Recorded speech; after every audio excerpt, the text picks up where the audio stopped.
पाश्चात्य दिशता।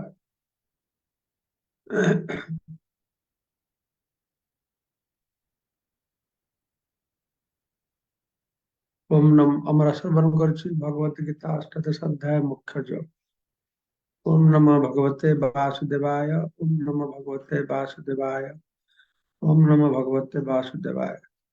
श्लोक नंबर 48 তে বলা হয়েছে সহজম কর্ম কৌন্তেয় সদোষম अपि न त्यजेत सर्वारंभाय दोषेण धूमे न अग्नि इवाभृता।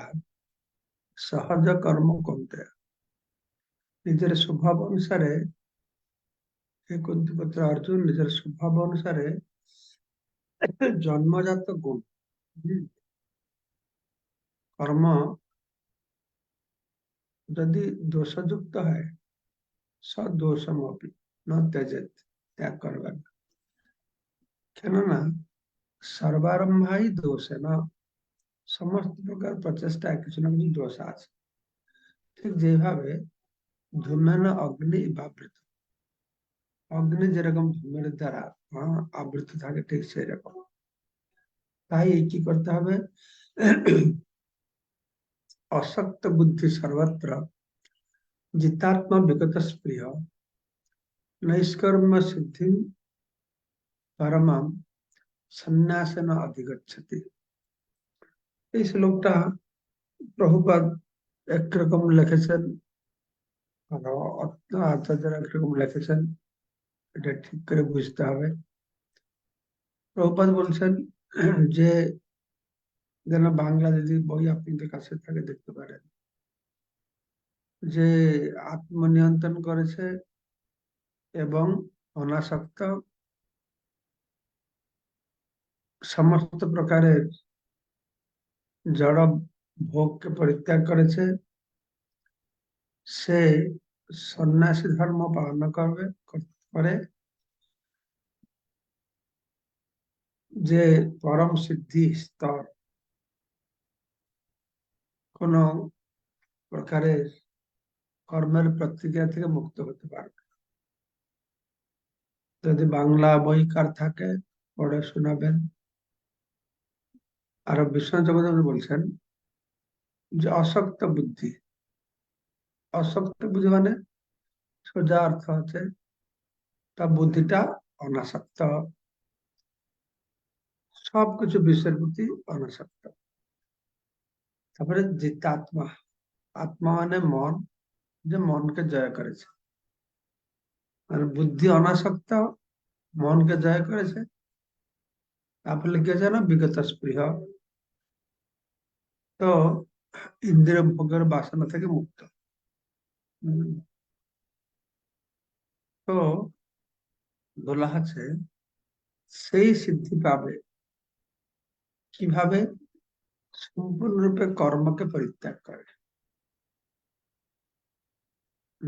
নৈষ্কর্মম সিদ্ধি পরমম সন্ন্যাস, কর্মকে ত্যাগ করতে হবে।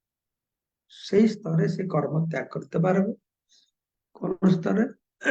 যার বুদ্ধি অনাসক্ত হয়েছে, মন নিয়ন্ত্রিত হয়েছে, যে জড় সুখ বাসনা থেকে মুক্ত, সেই সময় সে সমস্ত কর্মকে বাদ দেবে, কর্মকে ত্যাগ করবে। আমরা কর্মফলের ত্যাগের কথা শুনছি আর কর্ম ত্যাগের কথা শুনছি। তো এক রকমের সন্ন্যাস আছে কি যে কেউ আমরা শুনলাম সমস্ত কর্ম করবে, যেহেতু সমস্ত কর্ম কিছু না কিছু ভুল আছে, তাই নিজের জন্মগত গুণ, সহজাত গুণ, স্বভাব প্রকৃতি অনুসারে কর্ম করে যা, তার ভিতরে কিছু ভুল আছে। এক রকমের লোক কি সন্ন্যাসের কি করবে? সে ভুলটাকে বাদ দেবে। সে ভুলটা, আসল ভুলটা কি জানো? যে কোনো কর্মের আসল দোষটা কি? আসল দোষটা আবার বলা আছে যে আমি কর্তা, কর্মের ফলের ভাগিদার আমি। এইটাকে বাদ দিয়ে কর্ম করবে। এই যে ভুলটা, এক রকমের সন্ন্যাসী আছে তারা আমি কর্তা আমি কর্মফলের ভাগিদার, এইটাকে ত্যাগ করবে। আর এক রকম সন্ন্যাস আছে, সে যখন এরকম আমি কর্তা কর্মফলের ভাগিদার এই ভাবকে পরিত্যাগ করে, সে তার কর্ম করে যাচ্ছে, করে করে একটা স্তরে পৌঁছাবে, তার সাধনা সিদ্ধি হয়ে গেল, সে যোগারূঢ় স্তরে উন্নীত হল।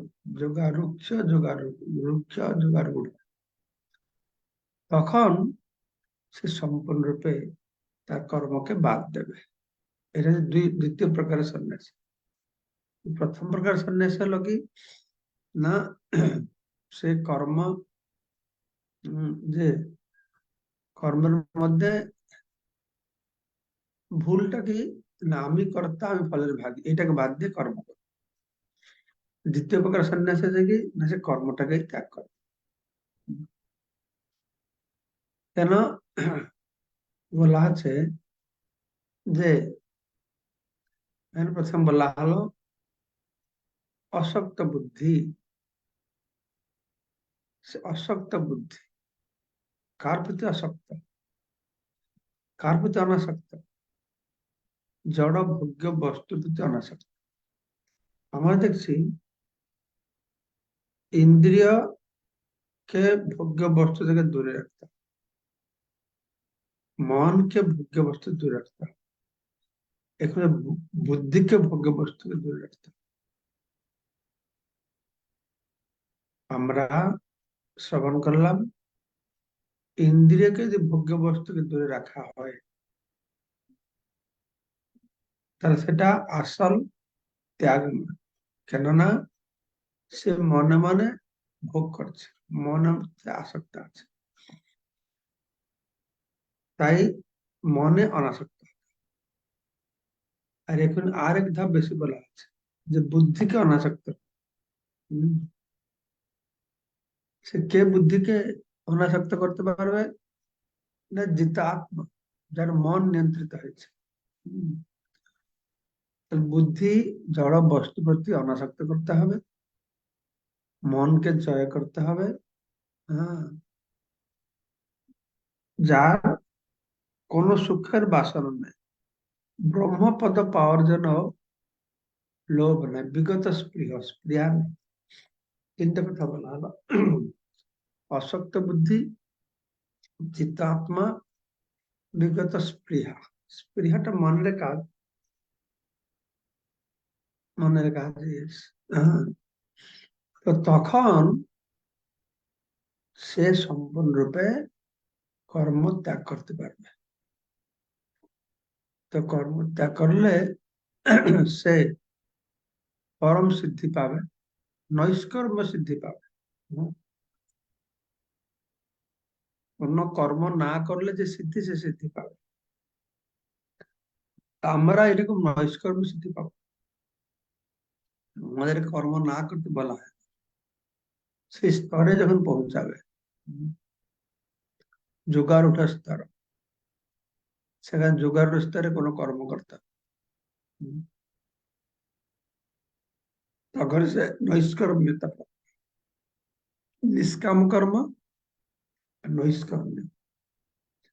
নিষ্কাম কর্ম মানে কর্ম করবে কামনা বাসনা শূন্য থাকে, ভোগের বাসনা শূন্য থাকে, নিষ্কাম কর্ম।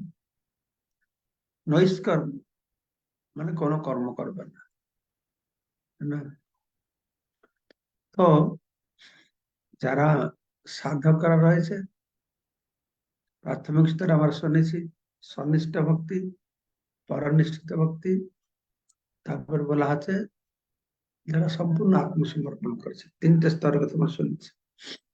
তো এই সন্নিষ্ঠ ভক্তি যারা, তারা তাদের নিজের কর্তব্য করবে। হুম, কর্তব্য কর্ম করে পরবর্তী সময় যখন তাদের স্বরূপ উপলব্ধি হবে, কেন না তাদের কর্মের মধ্যে জ্ঞান আছে। তখন যখন স্বরূপ উপলব্ধি হয়ে যাবে, আত্মজ্ঞান লাভ করে যাবে, তখন সে সমস্ত কর্মকে ত্যাগ করবে। সেটা এই শ্লোকে বলা হচ্ছে। উম, তার বুদ্ধি সমস্ত ভৌতিক বস্তুর প্রতি অনাসক্ত থাকবে, শুধু আত্মা ছাড়া। মানে বুদ্ধি একমাত্র আত্মা পরমাত্মা প্রতি আসক্ত থাকবে। ইন্দ্রিয়কে পরমাত্মা বা ভগবান সেবায় যুক্ত রাখতে হবে, মনকে ভগবানের চিন্তনে যুক্ত রাখতে হবে, বুদ্ধিকে ভগবানকে বিচার করবে বা আত্মার বিচারে নিযুক্ত রাখতে হবে।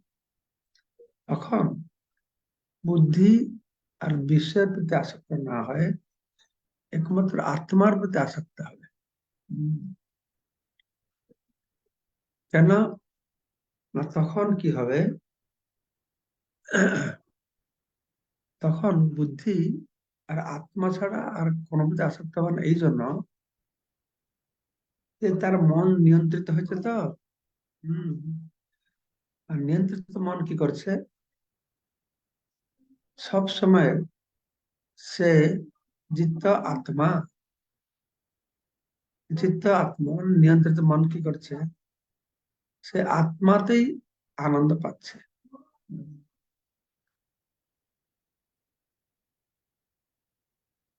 মন তখন আর এদিকে তো দৌড়াচ্ছে, সে আত্মাতে আনন্দ পাচ্ছে।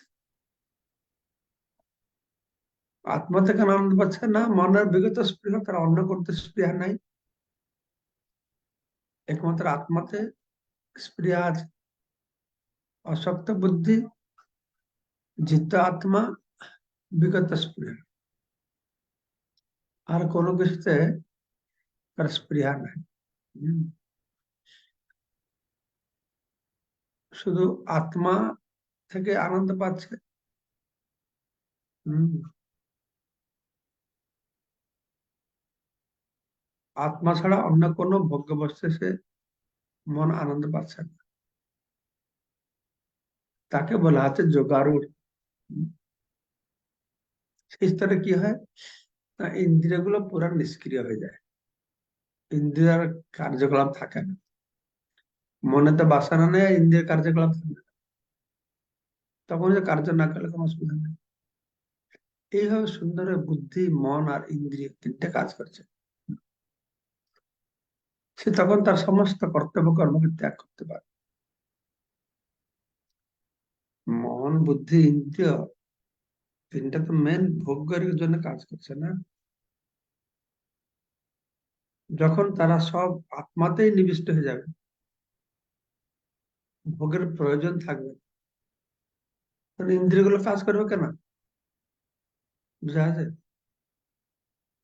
আপনি যে বলছে নৈষ্কর্ম্য, কর্ম ত্যাগ করবে, আসলে সে কর্ম ত্যাগ করছে না, কর্ম করার প্রয়োজনই থাকছে না, এটা এইভাবে বুঝতে হবে। কর্ম ত্যাগ মানে সবাই কর্মকে ত্যাগ করার কথা চিন্তা করে, না। কর্ম ত্যাগ আসলে ভালো ভালো বুঝলে, কর্ম সে ত্যাগ করছে না, জেনে শুনে ত্যাগ করছে না। কর্মের প্রয়োজন পড়ছে। ইন্দ্রিয় দিয়ে কর্ম করে, ইন্দ্রিয় দিয়ে ভোগ করবে, মন দিয়ে ভোগ করবে, বিষয়বস্তু নিয়ে, যে প্রয়োজনই নেই। কেন প্রয়োজন নেই না, মন তো তখন বিশুদ্ধ হয়ে গেছে, তার জড় ভোগ বাসনা নেই, সে আত্মাতে আনন্দ পাচ্ছে, যেহেতু আত্মা স্বরূপ তো আনন্দময়, তাই তারা আনন্দ পাচ্ছে। আর বুদ্ধিও তখন অনাসক্ত হয়ে গেছে, তাই মন, বুদ্ধি, অহংকারও সেরকম হয়ে যাবে। অহংকার কথা বলা হয় না, কিন্তু অহংকারও সেই লাইনে এসে যাবে, মন, বুদ্ধি, অহংকার সব কাজ করছে। হম। আমার এই কথা 3য় অধ্যায় 17 নম্বর শ্লোকে ভগবান বলছেন। এই শ্লোকে বলে, যত আত্মরতি এ বসাত, যে আত্মাতে রমণ করে, আত্মা সন্তোষ হয়, এই করে, সে আছে না, তার কোনো কার্য করা দরকার নেই। হম।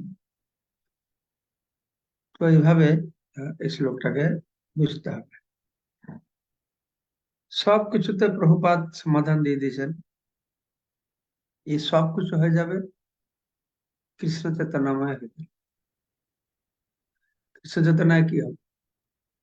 কৃষ্ণ চেতনায় ইন্দ্রিয় কৃষ্ণ সেবায় থেকে সুখ পাবে, মন কৃষ্ণ চিন্তায় থেকে শান্তি পাবে, আনন্দ পাবে, বুদ্ধিও সবসময় ভগবান কৃষ্ণের কথা বিচার করবে, কৃষ্ণকে নিয়ে। এই সব কিছু হয়ে যাবে।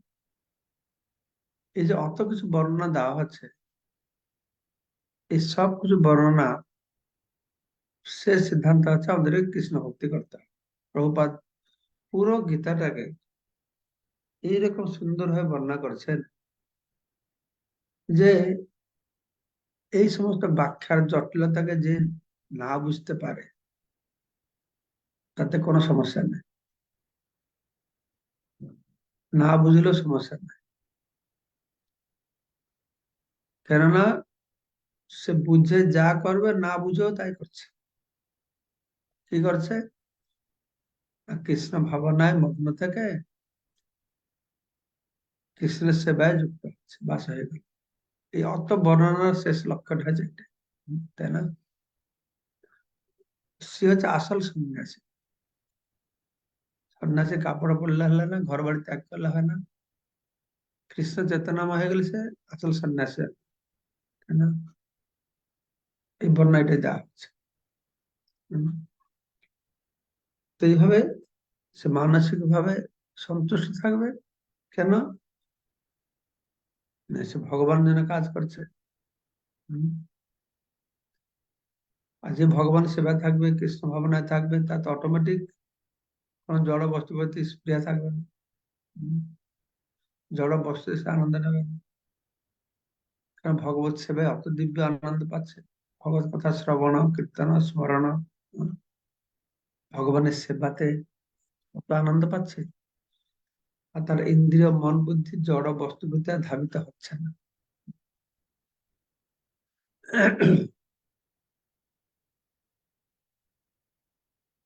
ঠিক আছে? তো যে কৃষ্ণ ভক্ত, তাকে আলাদা করে সন্ন্যাসী নিতে হয়। কৃষ্ণ ভক্ত, সে সন্ন্যাসী স্তরটা পাস করে গেছে। সিদ্ধিম প্রাপ্ত যথা ব্রহ্ম তথা আপনতি নিবোধ में समासन एव कुंते निष्ठा ज्ञान से जाप নিবোধ में আমার কাছ থেকে বুঝো, শিখো। হুম, নিবোধ में কুন্তে, হে কুন্তি পুত্র অর্জুন, আমার কাছ থেকে শিখো। কি শিখবে? হুম, কিভাবে একজন জীবনে সিদ্ধি লাভ করে। সিদ্ধি প্রাপ্ত যথা ব্রহ্ম তথা আপনতি। কিসের সিদ্ধি? না, ব্রহ্মস্তর লাভ করবে। হুম, ব্রহ্মকে লাভ করবে। সেটাই হচ্ছে জ্ঞানের শেষ কথা। জ্ঞানস্য যা পড়া, জ্ঞানের শেষ কথা। হুম, কিভাবে কাজ করলে সেটা পাবে, এটা আমার কাছে শোনো। হুম, সমাসেন, আমার কাছ থেকে সার সংক্ষেপ ভাবে বুঝো, শোনো। কিভাবে একটি মানুষ, সাধক, তার কার্যক্রমকে বন্ধ করে,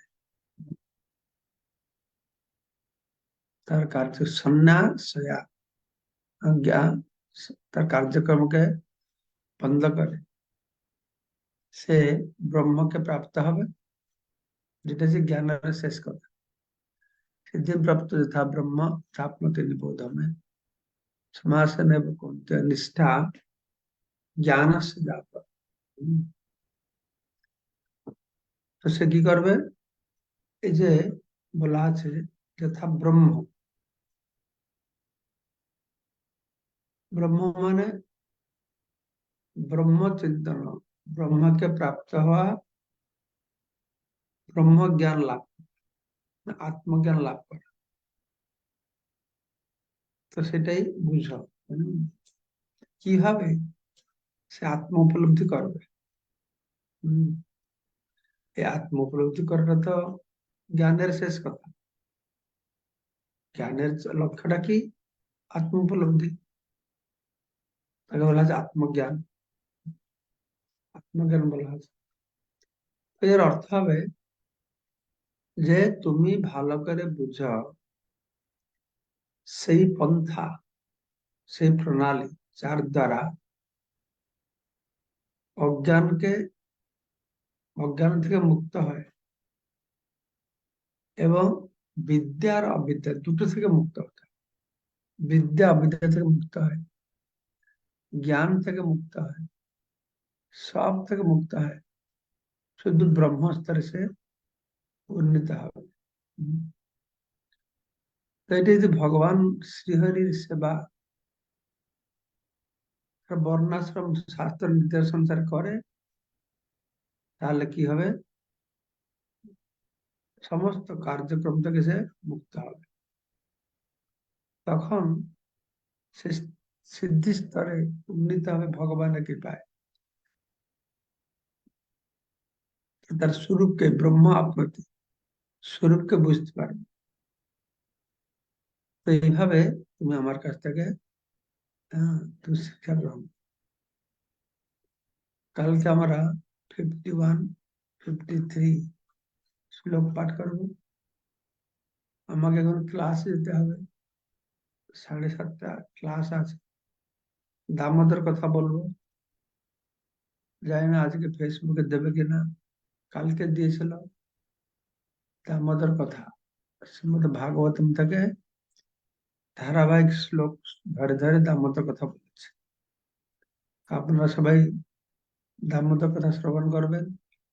শিল সুখদেব গোস্বামী সুন্দরভাবে বর্ণনা করেছেন। জীব গোস্বামী, বিশ্বনাথ চক্রবর্তী, সনাতন গোস্বামী তার সুন্দর টিকা টিপ্পণী দিয়েছেন। এই সবকে মিলিয়ে আমি একটি গ্রন্থ প্রকাশ করেছি, তার নাম হচ্ছে দামোদর। আপনারা সেই গ্রন্থ সংগ্রহ করতে পারেন, বা দামোদর সম্পর্কে আমি অনেকবার লীলা বলেছি, ইউটিউবে ফেসবুকে পাবেন। সেগুলি শ্রবণ করুন, দামোদর মাসের কল্যাণ হবে। ঠিক আছে? কোনো প্রশ্ন যদি থাকে?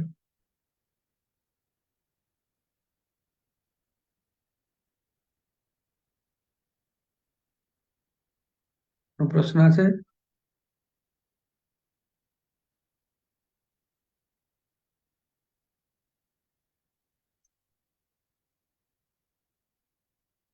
ঠিক আছে, কোনো প্রশ্ন নাই। সুধাময় প্রভু বলুন।